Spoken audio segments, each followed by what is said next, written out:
Welcome, everyone, to Los Libertinos podcast. I am your host, Carlos Abelar, and this is Chingazos and Fire episode number 57. Our guest today is Obuya Gabriel. He is the founder of the Lion Sports Academy based out of Homa Bay County, Kenya, where he helps disadvantaged youths that are vulnerable to social ills. He uses the beautiful game of football as a unifier. His academy focuses on the mind, body, and soul of these youths so they're prepared for the challenges of life. This is Obuya's second time here. If you want to check out the first interview I had with him, I'll put a link below. It was episode number 12. Welcome, Obuya. Thank you so much. So on these episodes, we like to do little intros. My audience has grown since the last time. So many people might have not caught your interview the first time we did it. So could you please give a background to your born, raised family and education and how you kind of ended up doing what you're doing with your sports academy? Well, thank you so much. To start with, I would love to introduce myself. I am Gabriel Obuya, born and raised within the hills of Karachuonyo, which is in Homa Bay County, Kenya, in East Africa. Academically, I've done Bachelor of Science in Industrial Chemistry with management, which I had second upper division. And then I come from a family of 5, where we have 5 siblings, and my dad had 2 wives. I have a foster mom and the one who conceived me, and that is from the family background. I am married to a beautiful wife. We are still young couples. We are still young. We are yet to know how life is, and we are really ready to learn as we move forward. Lastly, out of this, in the process of going to school, I saw the need in our society, being that it was very rare to see someone going to the university. It was not common because most of the youths they get involved in such ills that probably thwarts them from actually continue the academics. For example, for girl child, we used to have what we call high teenage pregnancies, and for the boys, twins, and in our village, the most economic activities that we have is sun harvesting, and probably you go fish using the small boats, and that would prevent most of them going to school. And being that they lacked someone who had gone to school to propel them, to motivate them, I saw the gap, and I stood for them, for the gap, at least to see them, to motivate them. And this can only be achieved through sports. That is where our youths can gather, and you teach them the values in life, they can be hardworking. And in the process, sports builds character. And that is what we're going to discuss about here, and probably more and more. Thank you so much for the introduction. Yeah, for sure. I in our first conversation, and it was fascinating how we got together. You know, the algorithms on Facebook got us together, and I always think that's fascinating that technology can bring some people together, but football brings people together, and something that we have in common, besides having beautiful wives and football. We have stadiums in our backyards. The last time we talked, you had a field. It needed a lot of work. It's been over a year. I know that now your stadium has a name to it because of gracious donations. My stadium, I'm not finished with it. It's meant to be fun. It's meant to be a place to hang out and kind of have community based around football. Your stadium obviously has more meaning to it, for it's going to really change people's lives out there. Go ahead and give a full story about the the Jack Taylor Stadium. I mean, go into details from the vision that you had when you saw the field, what you saw, where it's going, and what you have thought about for the future of that stadium and that field, and what you envision of it. Thanks so much. This is how it came to be. During the COVID-19 pandemic, most of the government shut down operations, and everything was shut down. And that means that most of these kids taking over 1 year not going to school, there was need for us to have an alternative place to train. It is common in most part of Kenya where the community always use the school compounds like primary, elementary level, or high school level. We use their field, but all these were closed. Hence, this necessitated a need to look for alternatives. And one day, being that stadium, there's a Maram Road, there's just a feeder road passing by, and the government was trying to grade it. And I had to I asked the operator if possible, the place where I had shown them can actually be adequate enough to have a football pitch. And he convinced me that he wanted money. And this made me share with Paul Teller the possibility if we can grade that place, although it was forest, it's a hilly place. And Taylor bought the idea. And initially, to me, I knew it will be done with the $1,000, but this person wanted money, and being that it is COVID-19 time, people wanted money seriously. But it was done halfway, and I also told back Paul and told him no, it was not enough. It is good to be genuine. And then we graded it again. It was still not enough because it is a hilly place and you have to remove landmass and really make it. Then lastly, this year around March, April, we graded it again until we now have 100 meters in our system against 60 meters, which is FIFA standard. And so far, the challenge that is now there is some part of erosion that actually it gets eroded when it rains heavily, being that our land is a lot of sandy soil, it's not clay, and being that it doesn't have grass on it, or one of its sides, it gets eroded. And that is a big challenge. But the vision that I have for it is it should be fenced. We should have to build perimeter wall around. And then later, being that the number of children, the number of kids, there are many. And when we train most often, there's the wear and tear. How, though I've tried to plant some grass, and we had 3 months without no rain. It means that all this grass had to dry up like yours. I remember seeing it. Oh And man, that that's horrible, man. Right? You start seeing it like you try with the water, but man, it ain't working. Yeah, yeah, no, it's crazy. Yeah.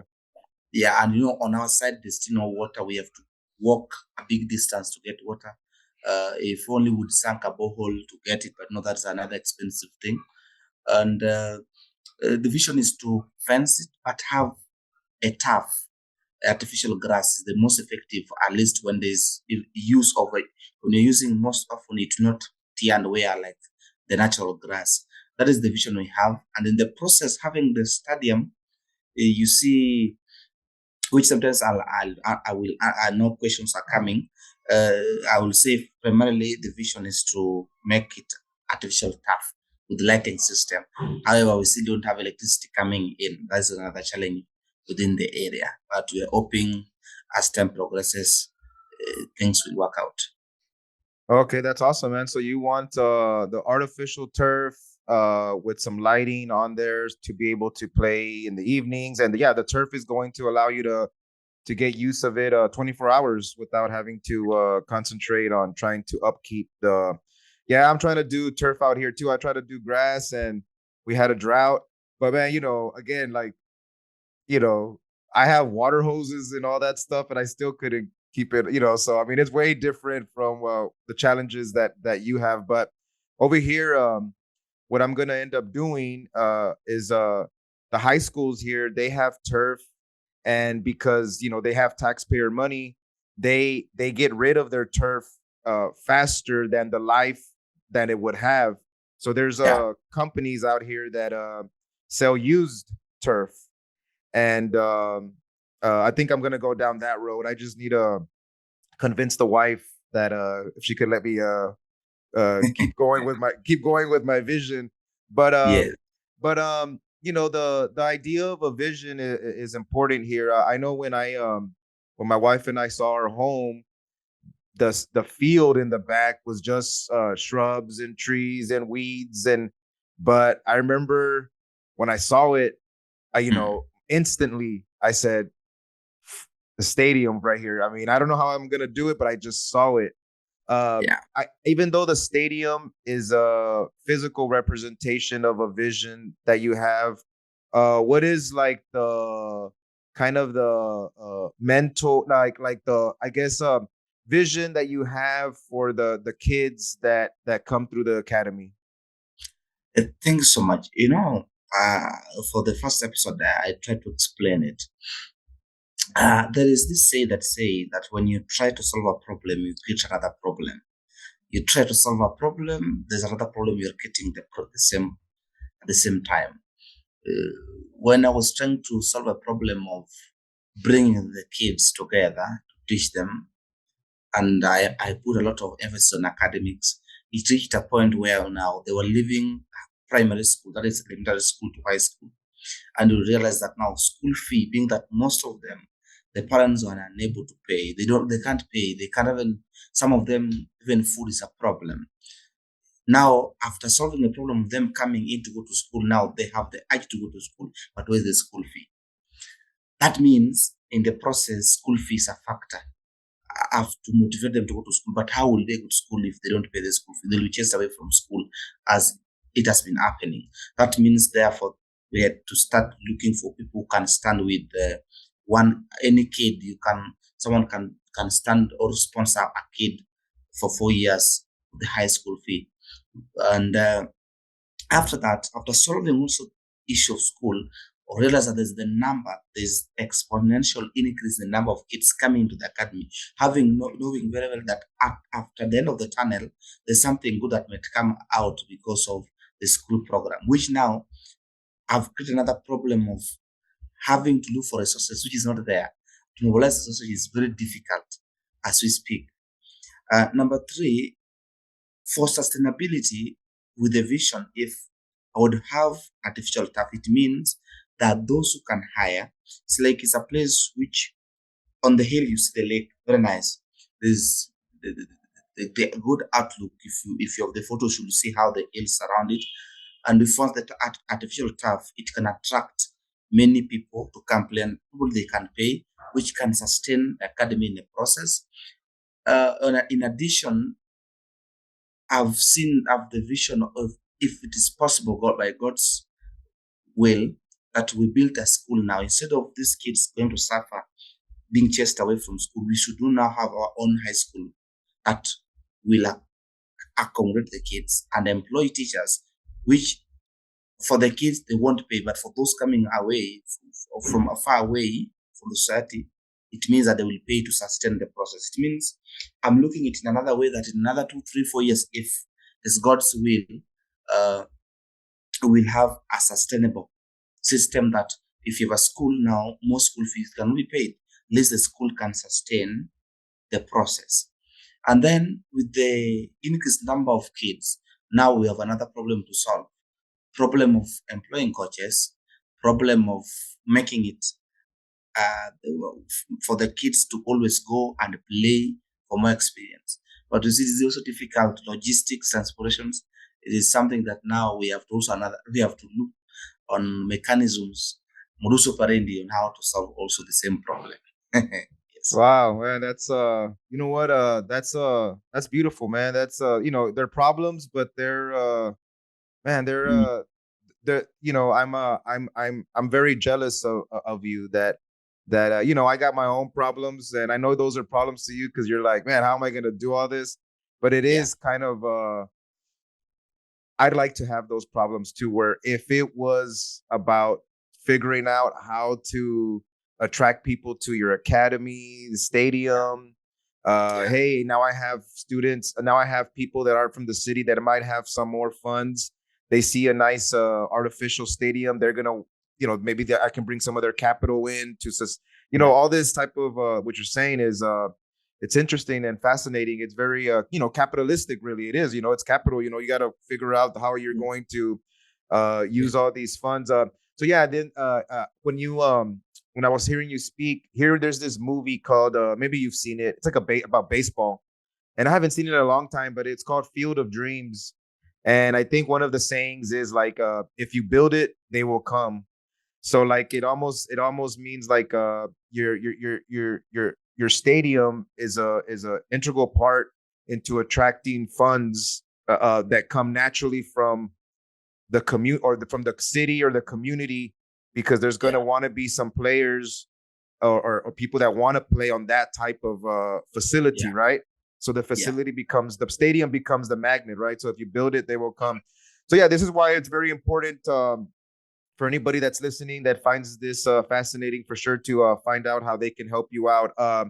And we'll for sure put all those details in the show notes and talk about it here at the end. But hey, what's up, guys? Just wanted to let you know about a podcast that I've been jamming for about a year now. It's called the Morning After Podcast. It plays at 7:30 Central Mondays, Wednesdays, and Fridays.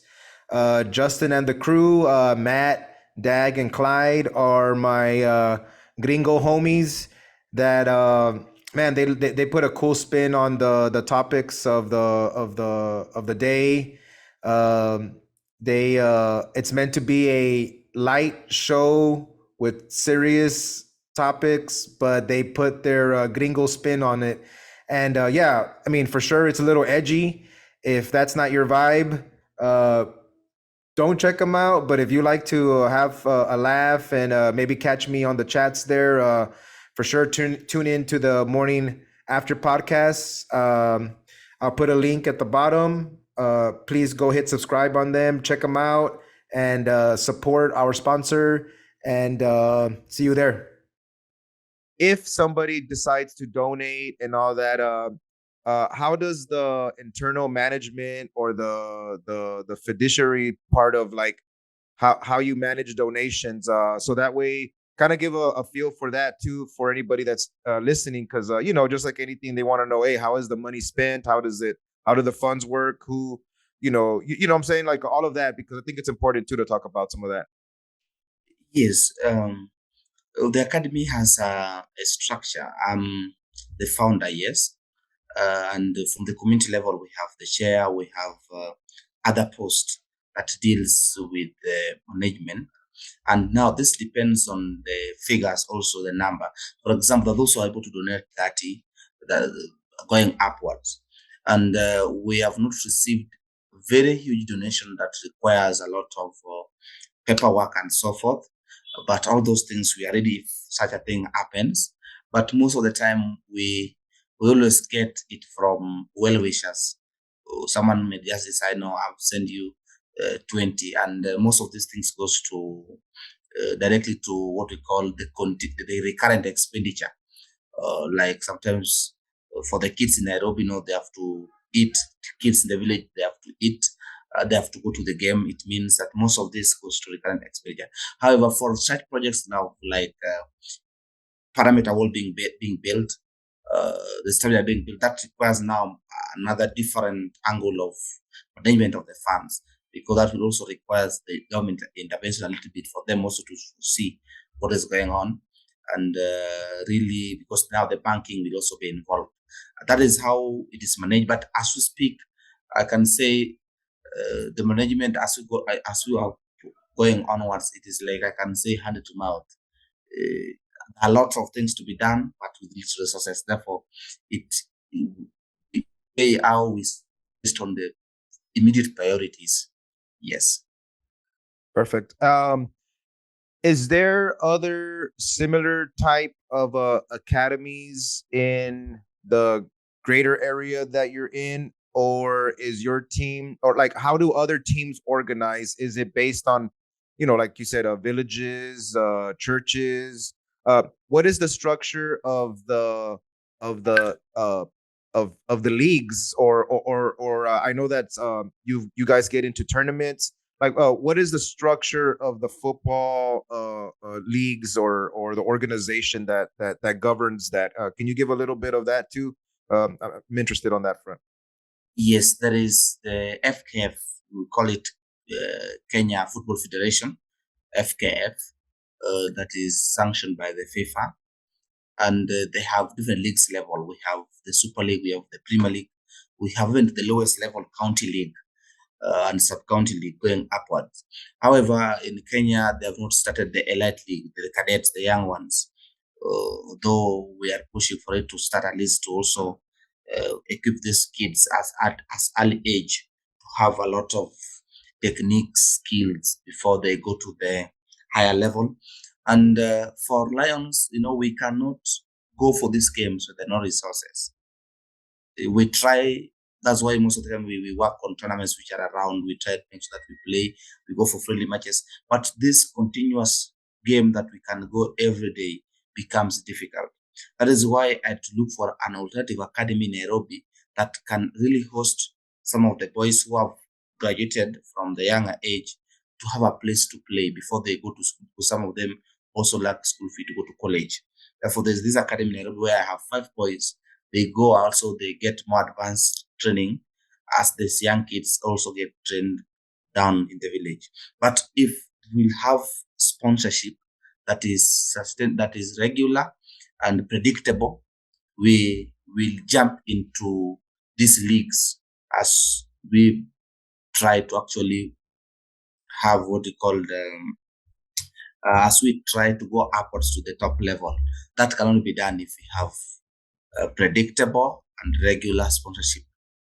Mm. Yeah, no, because now we are really depending on someone's uh, pollution. If someone decides, then that is it. But still, we don't have predictable stream of income that we can say now. This is the budget for the league. We have it. We can go with it. Because even the volunteers coaches are not being paid. You see, it will be difficult for us to have logistics, no buses like that. Wow. Yeah, I one of my dreams in life, and when I was dating my wife, well, Yeah, dating, she was my girlfriend at the time, I would tell her this and she thought it was crazy. And I always told her, I was like, oh, one day I'm gonna be a club owner. I was like, I don't know where. I'm gonna have a team somewhere. And yeah, what you're saying right now sounds very close to, like, I mean, if you have the resources, you can organize a team that can basically go up in leagues. Here in the US, we don't have the relegation system. We don't under. That's not something that we comprehend. The idea that the worst teams go down and the best teams go up.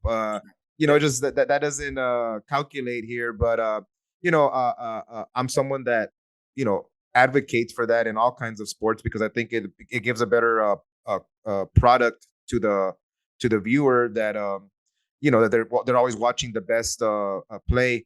Um, yeah.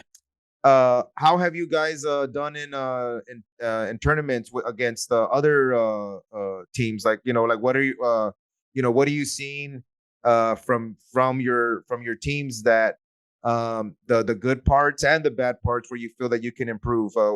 Actually, this is actually now like tactical talk here, coaching talk here. Yeah. What have you been seeing? Tactically, I would say I'm the first coach down there to introduce professionalism in football in my training. And you'll always see the videos I try when you send something. So I bought balls. I bought a lot of soccer balls.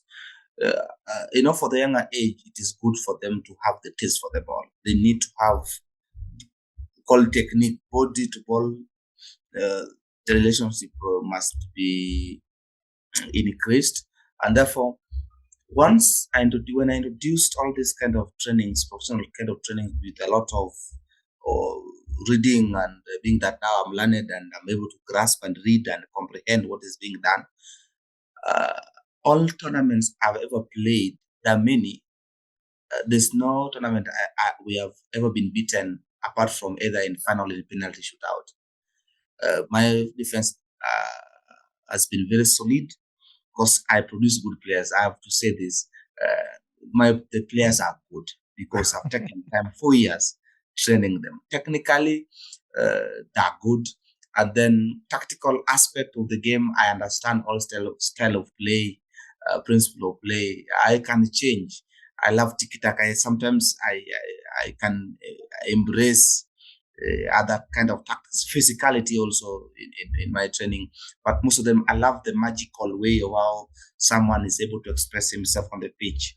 I love Brazilian football, the way they do it, but I try to do moderation, not to the extreme, for us to fit all kind of. Because if today a kid is called in German, he has to play German football. If he's sent to Spain, the tiki taka should be done. But I love tiki taka system. But to me, tactically, I use diagonal runs most of the time to beat an opponent at the final part. That is what I do. There are a lot of diagonal runs, which I've also learned from Mancini of Italy. Does a lot of that. And if you look, Guardiola also let you pass the ball to the nearest person you have. And that is what happens. And there's a tournament organized by the Lions. I want it to be played at the stadium to make the society also see the reality, which I don't know if you've seen the poster. So far, we have over 30 academies across coming to play there. And it is also another a big problem that I have to work on how I will get the resources to make sure it becomes successful. But all this is tries to make the kids understand their, to see the need to work hard and also learn from others as we venture towards improvement in all aspects of life. Yes. Yeah, that's perfect. No, man, I could feel your spirit when you were talking about the magical part of how people express themselves with the ball on their feet. And really, I always uh you know I am a manager too, but like of like the men's men's teams here. Like when it's like Sundays and everybody's still drunk from the Saturday night and all that. But Yeah. people don't realize that really football, you very rarely actually in a game have the ball at your feet. I mean, it's a very small percentage of the time is the ball actually at your feet. Most of the Yeah. other time, you're running into your spaces and all that. And Yeah. even when these guys are drunk, I'll tell them like, "Hey, man, like, you're here to run. You're not, the ball when it gets to your feet. If you ran and if you run to the right space, you will, even if you're drunk, you will have enough time to figure out how to pass the ball. Like, but Yeah. Yeah. so I'm someone that always that likes to kind of like I guess my style is more defensive. I like the idea of tiki taka, um, Mm. but yeah, you gotta have good players that can play with the ball on their feet. If you have a bunch of drunks like I do on Sunday morning, that ain't Yeah. gonna work. So we're just more defensive. But no, I like all tactical styles of play. Uh, we have the so this episode's gonna drop on Thanksgiving. It's meant to be a feel good episode, and I hope people are enjoying it. And I wanted to ask you, with the World Cup coming, how impactful was the 2010 World Cup in South Africa to the continent of Africa? What are some good stories of maybe some good stories of the communities coming together to watch some games? I know that uh, by the time I already forgot which country it was, but I know that it was against Uruguay. I forgot Yeah. which Suarez blocked the goal and then the penalty. The guy I forgot. But as teams get eliminated, is there Yeah. a sense of community where all of the African continent starts going behind the one that's still there? Like, I don't know. Just talk a little bit about the 2010 World Cup, how impactful it could have been, and then kind of what you hope to maybe get from the energy of this new World Cup to towards your goals.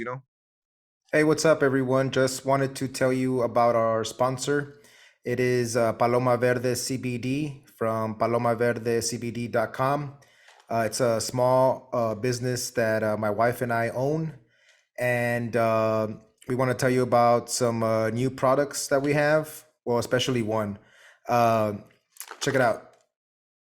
These little homies right here, 5 milligrams of Delta 9 in each one. The story behind some of these was that when we were first trying them out from our supplier, I took 2 of them, and I remember telling my wife, you know, I like to drink, right? If you're watching this episode, you see I have a little glass of tequila with me there, and we're gonna watch our late night movies. Is where we usually do our hangouts, and I was like, you know what? I don't want to drink. I'm kind of feeling these gummies coming up a little bit, and yeah, no, these things get you high.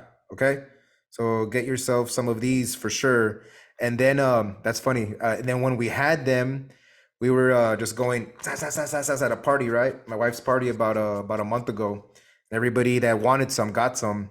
And usually these parties are you know, as a host of a party, we always like to party. You always got to make sure who has drinks. Everybody's having fun. You know, you're hosting. You know, and on this one, it was different. Where some friends came in later on, and they're like, "Why is the party all kind of mellow?" And we told them we gave everybody samples of our new Delta 9 5 milligram gummies, and everybody was mellow, man. It was a trip. I remember just everybody was playing pool, listening to the music kind of low. Everybody was getting it was cool. So get these 5 milligram THC gummies at palomaverdecbd.com.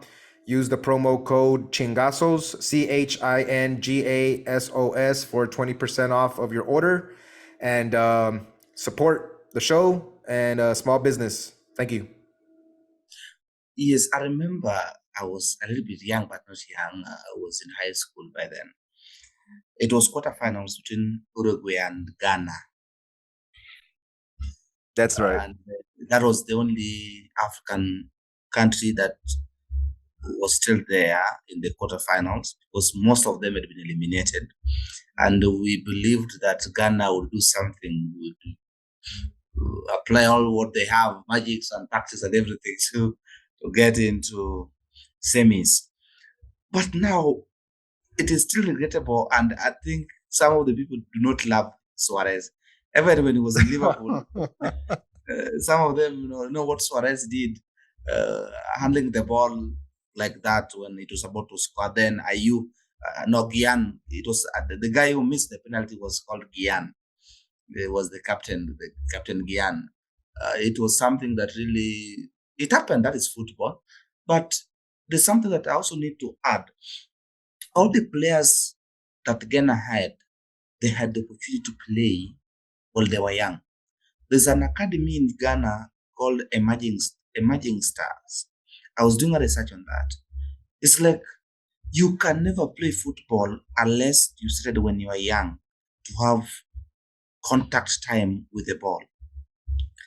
But the reason why most of African countries they don't do well football, I'll say tactfully we are not good. That's why they're being beaten. But physicality, you can say all the talent is there, but you get out someone at 20-year-old, talented, but cannot pass through the stages of football. 1v1, 2v2, 3v3, as you go up to 11v11. The person didn't pass through. That means still, even when you go to the world stage, we can't perform well. Because a kid in Barcelona academy knows the tactical approach of the game at 13, 12-year-old. But here you want to teach an old dog new tricks. It becomes difficult, as we always say that you can't teach old dogs new tricks. And that is what really is affecting the African football. Then the lack of professionalism. In most of these countries, like I hope also Mexico, it happens, Brazil, Germany, and Australia. I was reading a book about coming up with the coaching with the football philosophy. All countries spend much money to come up with a curriculum to teach the kids as they grow up, a system that will be used by everybody. But in Africa, you have to come like from the forest like that. You are a footballer. It doesn't take. Government is not spending much because the rich I may say the corrupt, they say the government officials do not have kids who play football, therefore they cannot spend much in sports. But no, in Europe, they see sports as a source of revenue. That's why they spend much on it. That's why most of African countries, even as we're going to the World Cup, I'm not seeing we are predicting Senegal can do better, but we don't know what will happen. We might be eliminated in rounds of 16 or in preliminaries. But going forward, if we can wake up like what is happening in West Africa, Senegal, Ghana, Cameroon, you will see that most of the players are in Europe because some of the Europe academies have also ventured much in West Africa. But in East Africa as well, no much, nothing is being done. That's why most of us who have the good ideas, we are trying to pump it into society, but with no resources, you cannot go far. But I can attest the fact that for the 4 or 5 years I've been the kid, you remember the boy who went to Turkey. It's very good. One day we hope that he will be doing good, and some boys are still coming up. But I believe in 3 years with the kids I have now from the village now, that better I'll see them in Europe and they also see them competing. But going forward to the question you asked about the World Cup, to me as a coach, I'm going to study each and every game on the tactical approach of every coach towards the game. I want to go and compare if a team is playing at the final third, that is the middle and the final third, and a team is playing, how do you call it in English, where long balls, which team has more propensity of scoring than the other? That's what I want to study. The one who possesses the ball, control position against disorganized system that everyone is playing aimlessly. I want to go and check which system. And if the final third, because now these people are playing defensive game 5-4-1, what is the coach doing to penetrate the defensive line of the opponent? That's what I want to study because all of them, they know football. I'm going to say, and that's I want to work. I'm going to watch Brazil. I'm going to focus on Brazil, Spain, Australia, which is much physical, and Denmark. I want to go see how they're playing, and obviously your team. I want to go see Pulisic. I don't know how to pronounce the name. Yeah, no, Playing. you're saying it right. Yeah. Man, that's fascinating. That you're gonna see you want to see it through the manager's eyes as you're watching the Yeah, games, right? As almost as if you were right there on the bottom on the pitch, right there, being there. Yeah, I try to explain a little bit to the American audience or my family and friends that don't watch football, and I tell them that I mean I know that we're using the word coach, but in English the word is manager. In Spanish, it's el directivo, and what I try to say is that that I go just like a symphony. There's people that are play on these teams, these club teams that speak 3 or 4 different languages, but everybody understands these movements and these, the hand movements, and it's a universal language that the player has with the manager or the director, like, hey, up, down, stop, hey, all these. It's kind of and almost just like a director in a symphony. He's organizing and telling his players. And when I kind of tell them like that, they find the manager part of the game a little bit more interesting. If I tell them like, hey, uh, what they're doing on the field is through the manager's brain, and like you said earlier, to watch the manifestation of with the ball for a player as an individual, that's one thing, but yeah, to see it, the manifestation of a full 11 players on a field is the manager's physical manifestation on these players, and yeah, having to deal with their egos, their whether they had a good night with their family and friends the night before. Did they party too yeah, much? Did they eat too yeah, many tacos? yeah. All of that stuff. You know what? A question for you here, Mm. and this one's a little different one here. If the situation was reversed, and it was Uruguay versus Kenya, and you were in the position of Suarez, And Yeah. you were on the national team of Kenya. Would you have blocked the goal with your hands? Of course. Of course, Yes. right? Of course. No doubt about it, right? No doubt about Yeah. it. Even for us defenders, as a coach, sometimes the defender, or like the opponent is almost advancing toward the goal, and you are a defender. What do? You got You to. commit a fall. You commit a fall, at least hoping the keeper will have it. But sometimes there are also some cautions like red card and yellow card that some people get, and it hurts the team. Therefore, Suarez did what only could be done, and through that, his decision made them reach the semis. Yeah, it's almost like if you can say that if you were to show, hey, what's the most beautiful red card that you can have? It's Yeah. blocking a goal with your hand on the goal line. You know, Yes. that is probably the most beautiful red card you can get. Don't get one And for when, arguing with the ref. Don't get one for arguing with that right there. You lost the game in your head. But if you're getting a red card because you're blocking the goal with your hand on the World Cup quarterfinal, yeah, you yeah, know what? That's a good red card, right? That's a beautiful one. Um, yes, yeah, and like I mentioned, this episode's gonna drop on Thanksgiving, and so that day for us here is like a very it's a very important day. Everything closes down. It's a family holiday. It yeah, has the background of the pilgrims and Indians getting together to have a meal and all that. So it's a very nice holiday. We all celebrate it, and and I try to remember that we're blessed here. I'm blessed to have family and friends at this holiday. We all eat and have fun, and of course we're gonna watch the U.S. versus England game that day.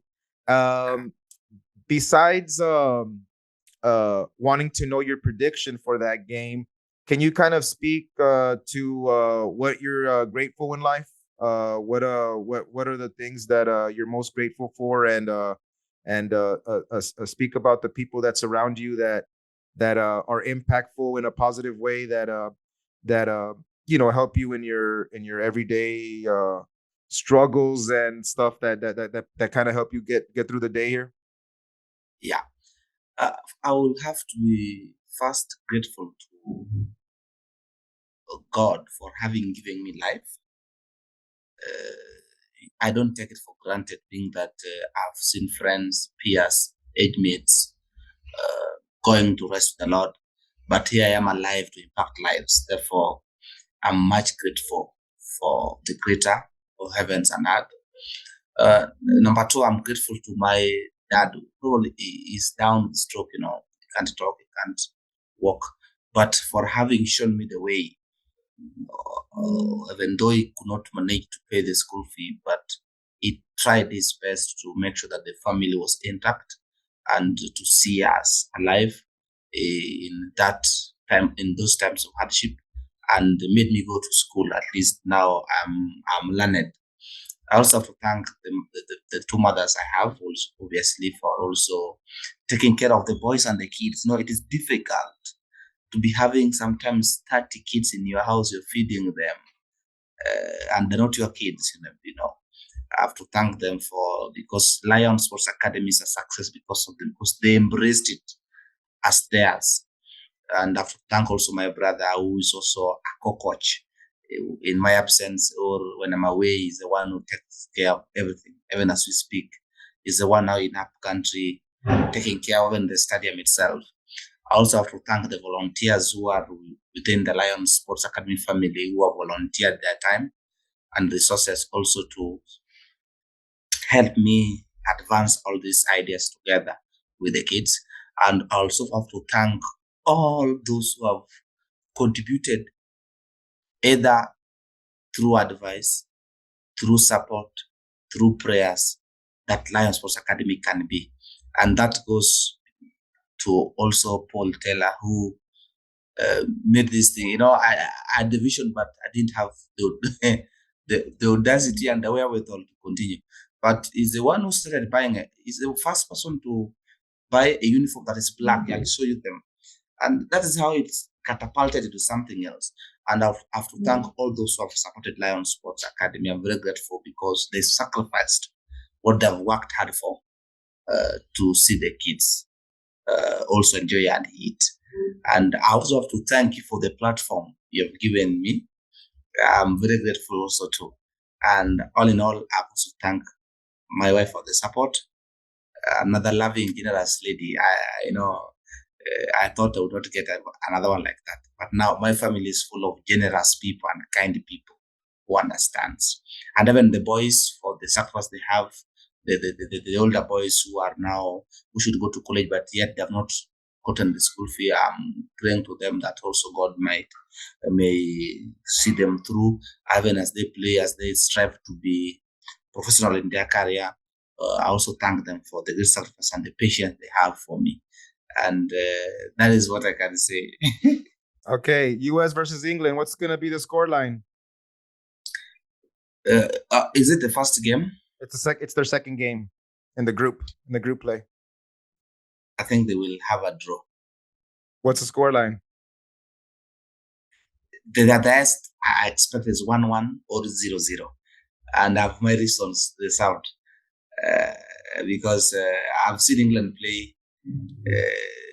They don't keep the ball. They just want run el skelter. I expect Russia to be running aimlessly, and I know the US is coming to say no. If they want to run, we are not playing deep. We are coming back to defend, and they won't press much. This means that it will be, call it, football will be limbo. No one who want to score. Like it will be like that. That's what I'm predicting. Perfect, man. Appreciate it. Yeah, so thank you for coming on to the show again. I hope anybody that listens appreciated the conversation. It's a feel-good episode. We want to help you get some donations, and go ahead and plug in where people can reach you and how they can donate, your website and all that, so they know how to get a hold of you. Even though I'll put the information on the links, go ahead and plug away. Thank you so much. How do people reach you? What's your website? The website is lionsports.org Kenya. I will send you the link. I will show the link, and we also have the give fund account where we are trying to raise funds. That is organized by a friend called Tim Murphy, who has been working on the website. He's the creator of the website, and he does a lot of designs. A designer. He's there in Texas too. I think Dallas. I don't know. And he has been with us through, and is the one doing it. That I will share the link, the give fund, and sometimes directly to me also of the PayPal account, because you cannot have a PayPal account for the